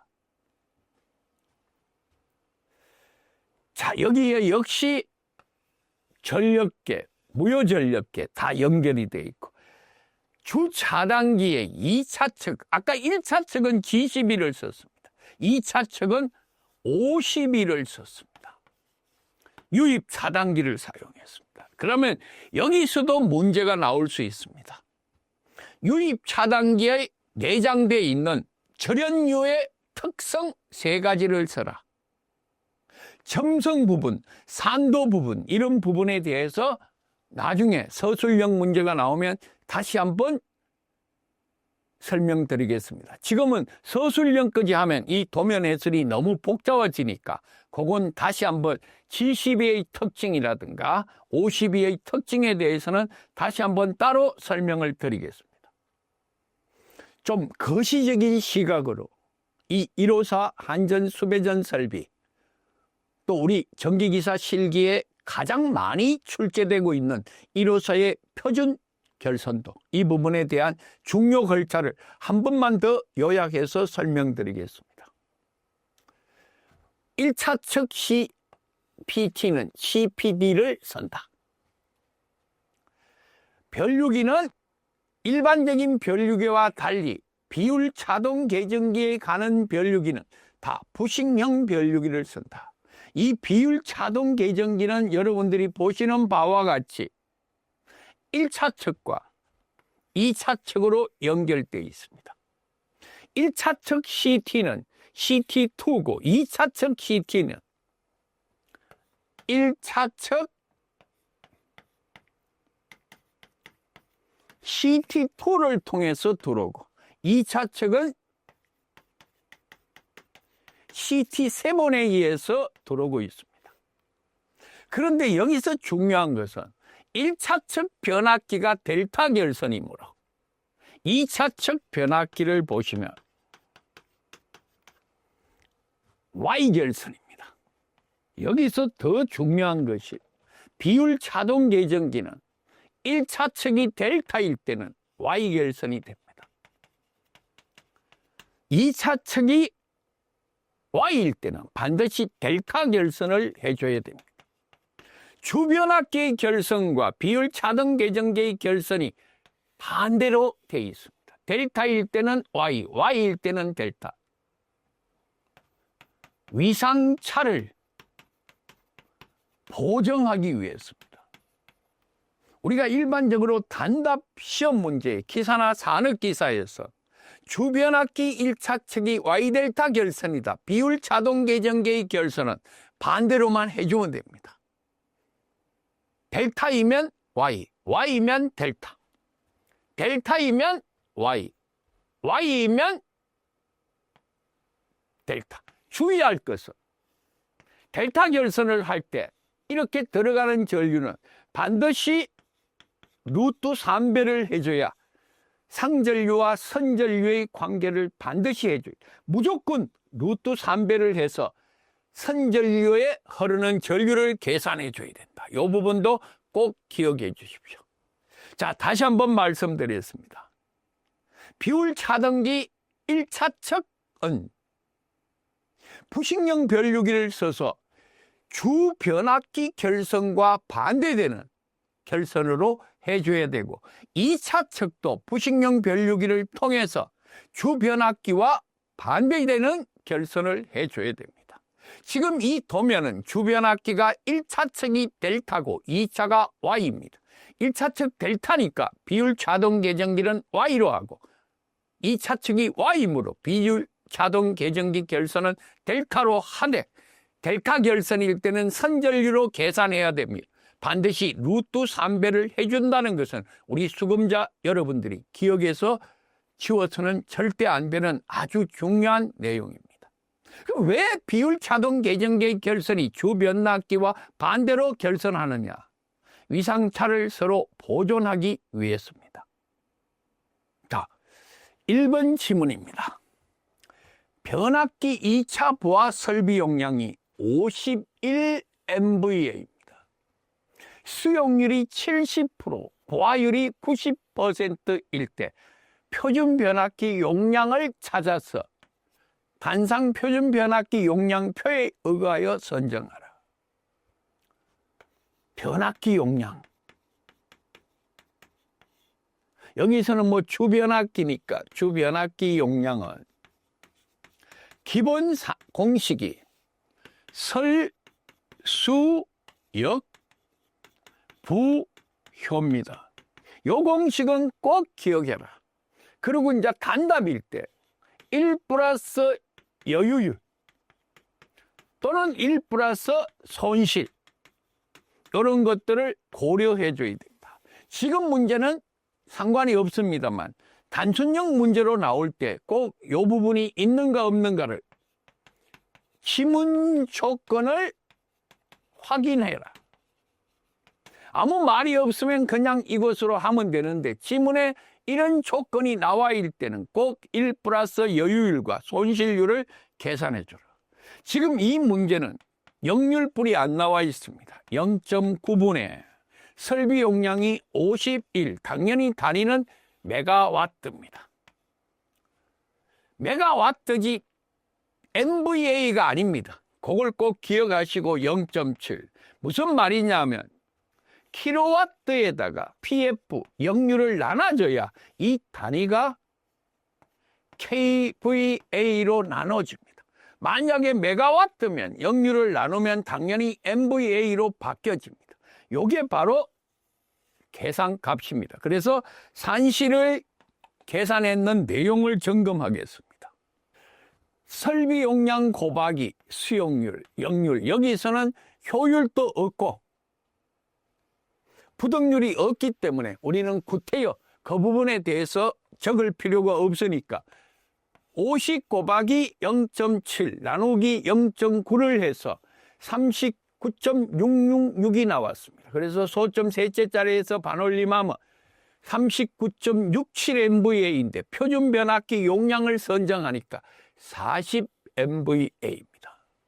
이런 걸 꼭 기억해 주시고 문제를 해결할 때 실수를 하지 않도록 하십시오. 다음 문제로 이어가면 단순형 문제입니다. 단로기의 전격 전압은 얼마인가? 앞에 설명드렸다시피 단로기는 CB, PF, DS 이 모든 것은 154일 때 선로 전격 전압이 154일 때 기계기구의 전격 전압은 170kV다. 이걸 꼭 한 번 더 기억하시고 22,900일 때는 선로 전격 공칭 전압이 22,900일 때는 이 기계기구의 전격이 25.8kV의 차단기나 전력용 퓨즈나 단로기의 전격 전압으로 선정한다. 이 두 가지는 필연적으로 기억해 줘야 됩니다. 그래서 답안 작성을 보면 단순하게 170kV다.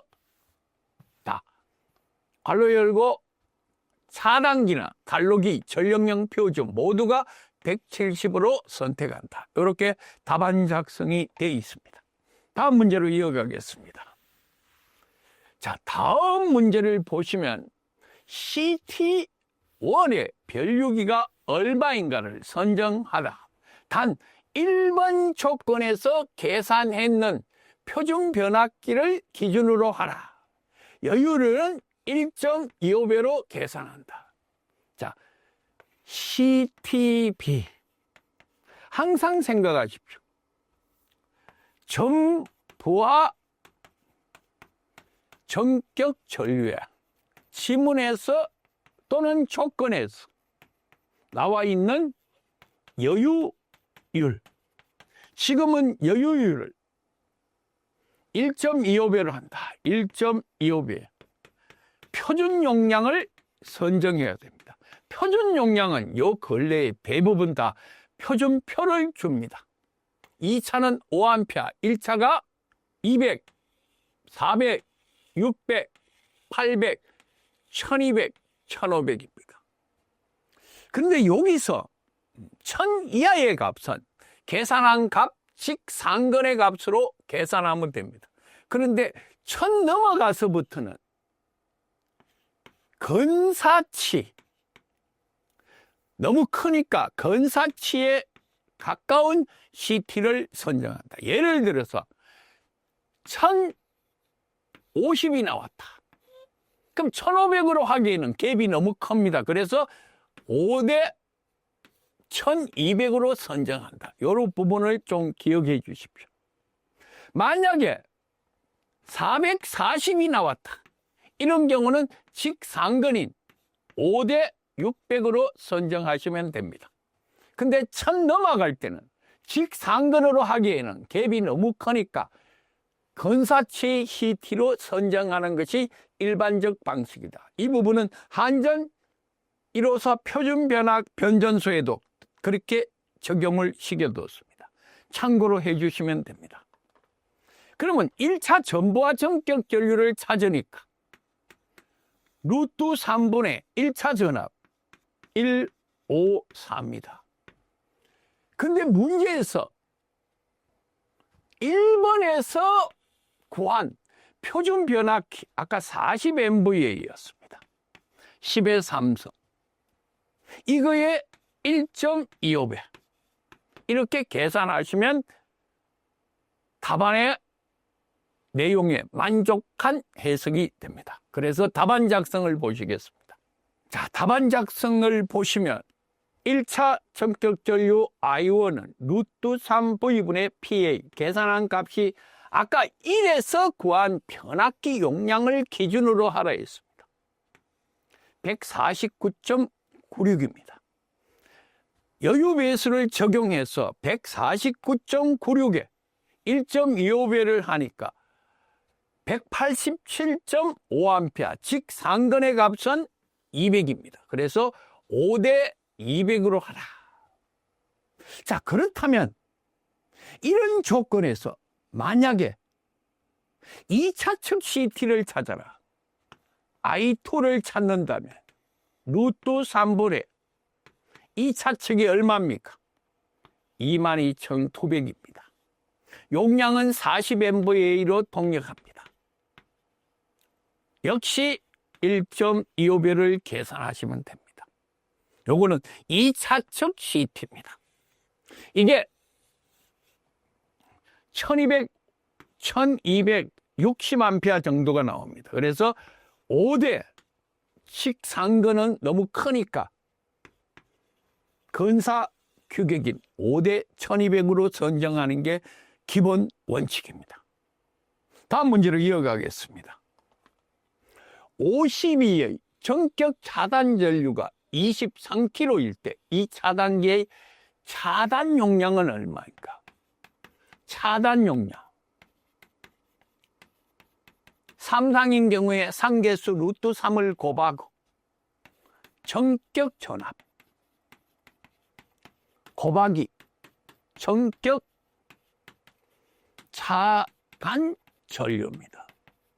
지금 문제는 몇 MVA를 물었으니까 이걸 단위를 보고 얘가 킬로볼트고 얘가 킬로볼트라면 그대로 놔두면 MVA 단위도가 나옵니다. 그래서 여러분들은 현재 이 차단기의 전격 전압을 도면에서 확인하시면 25.8입니다. 당연히 아까 제가 말씀드렸죠. 154일 때는 170을 쓰고 22,900일 때는 25.8을 써라. 전격 차단 전류가 23이니까 곱해서 1027.8 MVA가 나옵니다. 과전류 계정기의 전격 부담이 9VA입니다. 야, 전격 부담. 이거 뭐 전격 부담이니까 이미 볼트 암페어입니다. 요거는 공식이 I 자성 Z입니다. 과전류 계정기의 임피던스에 과전류 계정기는 2차 측이니까 5A입니다. 고로 전격 부담이 9V니까 9 이꼴 5의 자성 곱하기 임피던스 Z 고로 임피던스의 값은 2차 전격 전류인 5자성분의 9가 됩니다. 답안 작성을 보겠습니다. 변류기의 전격 부담은 설명해 드렸는 대로 I자성 Z고 볼트 암페어입니다. 고로 Z를 찾으면 I 제곱분의 볼트 암페어. 변류기 2차 전류가 5암페어니까 5분의 9 계산한 값이 0.365미 나왔습니다. 이 문제는 변류기의 전격 부담에 대한 공식만 안다면 변류기의 임피던스 값은 쉽게 찾을 수 있습니다. 다음 문제로 이어가겠습니다.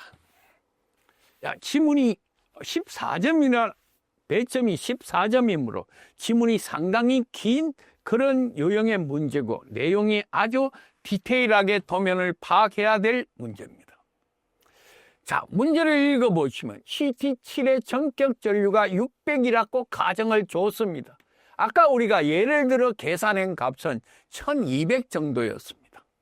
비율 차동 계정기 2차측 단자에 흐르는 전류 고려해야 될 게 2차측 결선이 Y이냐 델타이냐를 확인해야 됩니다. 주변압기 결선이 여기가 델타고 2차측이 Y입니다. 그러면 이 비율 차동 계정기 87번 계정기가 이 계정기가 아까 얘는 5대 200으로 나왔습니다. 요번에는 지금 모릅니다. 여기 흐르는 전류가 600A라고 가정하라는 지문에 나와 있습니다. 그러면 600A 곱하기 CTB를 써야 됩니다. CTB. 그래서 결과 CTB는 전부하 전격 전류에 말이 없어도 125%의 여유를 줘야 됩니다. 1.25배의 여유를 줘야 됩니다. 그렇다면 루트 3분의 2차 전압이 22,900이 용량이 40MVA짜리 10의 3. 1.25배를 계산한 값이 약 1260A. 그래서 아까 계정기 표에 1200의 직상근의 값보다 근사치의 값 1200으로 계산하죠. 600 곱하기 1200대 5 곱하기 루트 3배. 왜?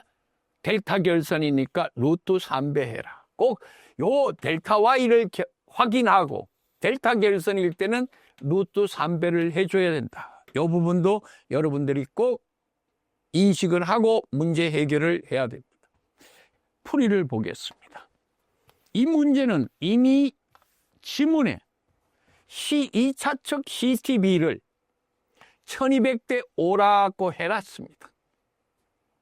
그래서 전부하 전격이 600A일 때라는 지문의 조건에서 600 곱하기 CTB 1200대 5 루트 3 델타 결선이므로 4.33A가 나왔습니다.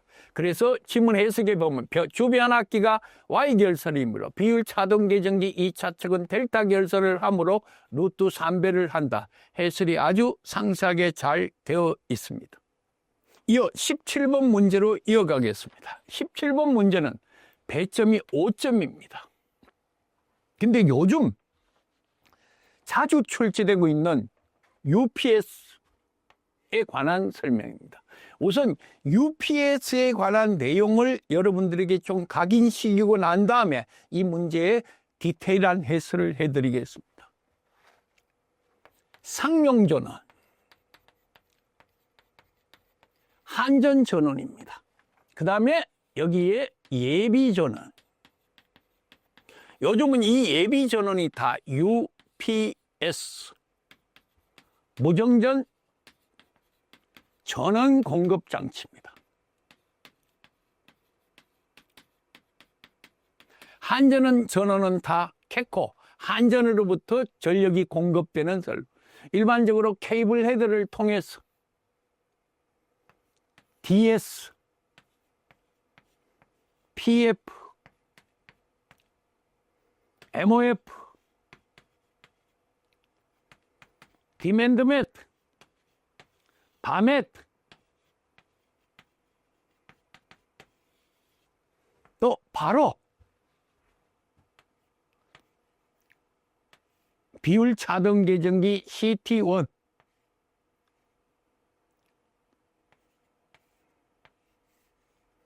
주차단 장치 CB, 변압기, 뭐 예를 들어서 Y 델타, 이런 식으로 CT2, 이렇게 87번 계정기가 있고, 이 선로가 OCR, OVR, UVR이라는 계정기를 통해서 이 전원이 ALTS, 여기에 부하가 연결되어 있습니다. 이 ALTS가 상시 전원이, 상용 전원이 고장이 났다. OVR이나 UVR이나 OCR이나 이런 것들에 의해서 고장이 나면 이렇게 연결돼서, ALTS가 이렇게 연결돼서 부하의 전기를 공급하던 것이 UPS, 축전지 설비 또는 예비 발전기 설비,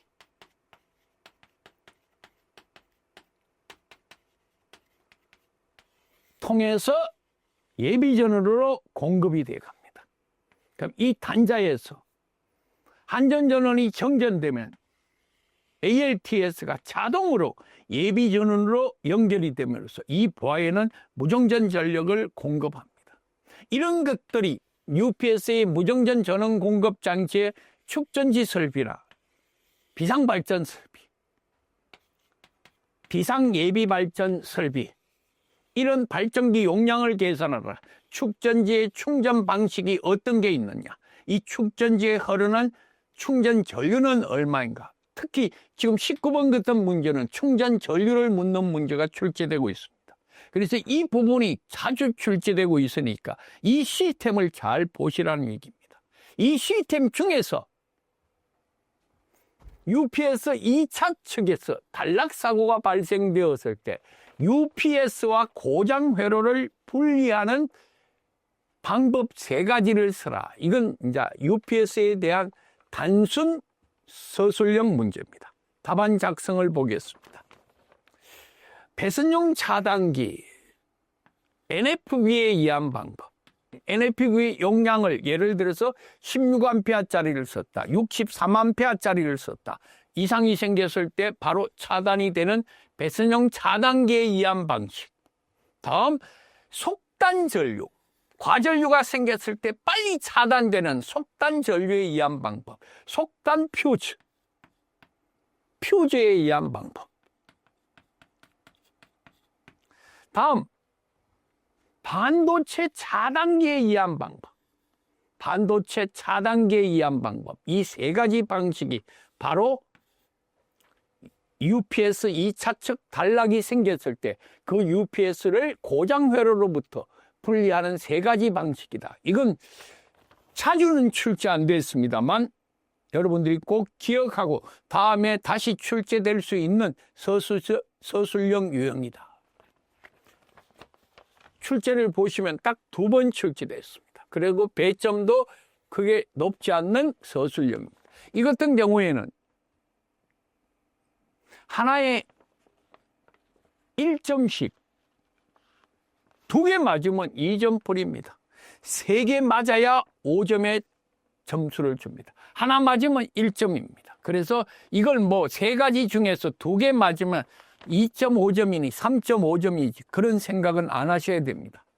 기본적으로 3개 다 맞았을 때 5점을 주고 1개 맞으면 한 문항당 1점만 채점한다고 가정하시면 됩니다. 다음 문제 18번 문제로 이어가겠습니다. 이 18번 문제는 변압기에 관한 단순 계산형 문제고, 또 회로 이론의 KVL 전압 분배 법칙에 의한 기본형 문제입니다.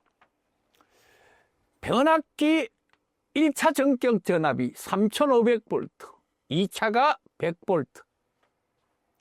이 변압기의 권수비가 3500에 110V인 변압기입니다. 단상 변압기 2대를 고압측과 그림과 같이 이 변압기 한 대와 이 변압기 한 대를 이렇게 직렬 권선으로 만들었습니다. 저압측에 3kg와 5kg의 저압을 측정했을 때 고압측 간자 전압은 얼마인가? 여기 나타나는 2차 측 간자 전압은 얼마인가? 지금 여러분들이 보시면 간자 전압 자체가 간자 전압 자체를 E1이라고 보면 3과 5가 직렬로 연결되어 있습니다. 3 플러스 5에 3 곱하기 1차 전압이 5500V가 전압 분배 법칙에 의해서 나타납니다. 2차 전압 또한 자기 저항 5 플러스 나무 저항 3분의 자기 저항 5 곱하기 5500V의 전압이 나타나서 2차에 나오는 전압 두 개의 합이 5500이 되도록 만들어져 있습니다. 그래서 이 부분에 대한 계산 방식을 답안 작성 요령을 보고 설명을 드리겠습니다. 답안 작성 요령을 보면 동일하게 E1은 3 플러스 5, 자기저항 3분의 5500이 돼서 2062.5가 됩니다. 그래서 답안 작성은 소점 둘째 자리, 첫째 자리까지 계산이 되어 있고,